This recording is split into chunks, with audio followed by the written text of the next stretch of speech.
There are some memories that time cannot erase. No matter how hard you try, no matter how far you go, they follow you.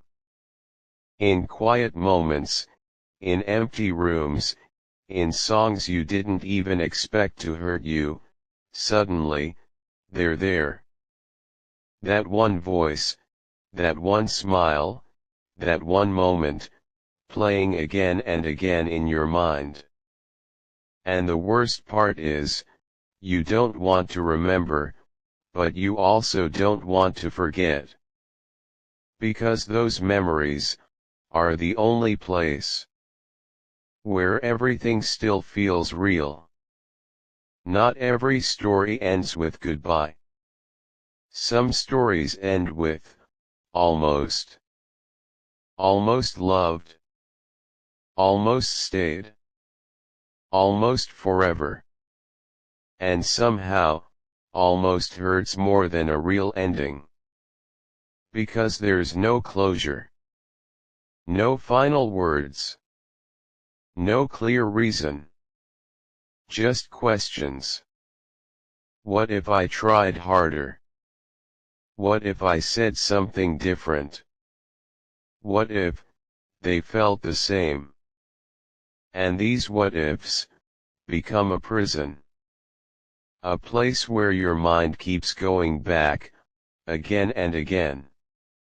They say, time heals. But that's not always true. Time doesn't heal, it teaches you how to live with the pain.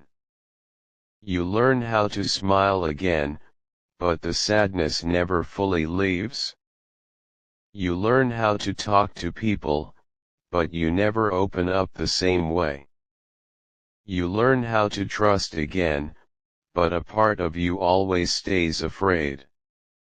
Because once you've been broken deeply, you don't fear pain anymore, you fear feeling too much. After everything, you change. You don't get attached easily anymore. Not because you don't care, but because you care too much.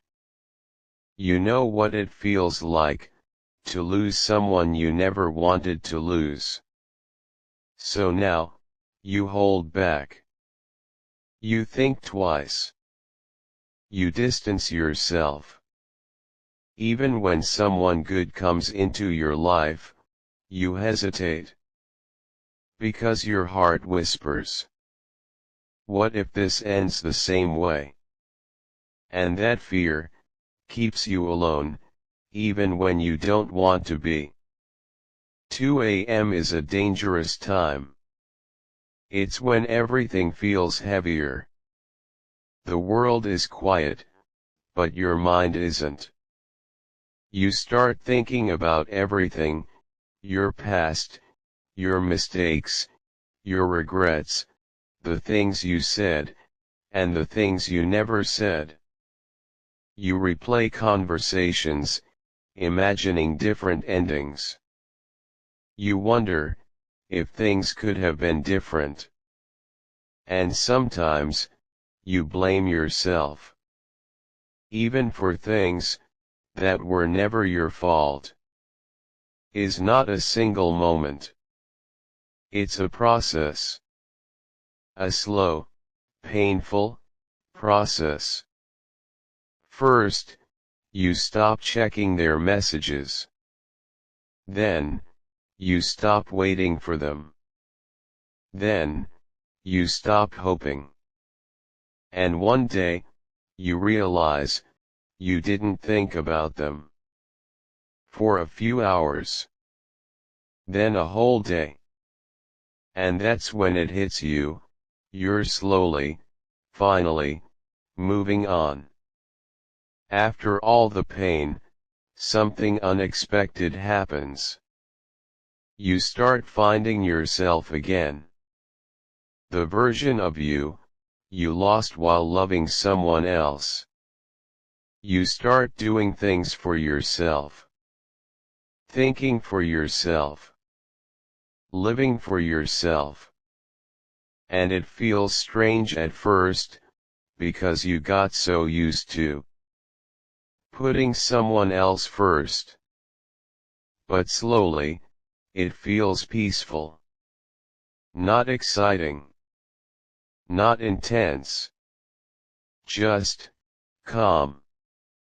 And maybe, that's what real happiness looks like. You thought you were weak, for loving too much, for caring too deeply, for holding on for so long. But the truth is, that was your strength. Not everyone can love like that. Not everyone can stay, even when it hurts. Not everyone can feel so deeply, and still keep going. So no, you were never weak. You were just real. In a world full of temporary people.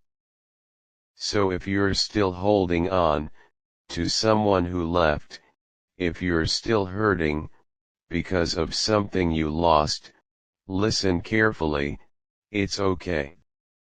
It's okay to miss them.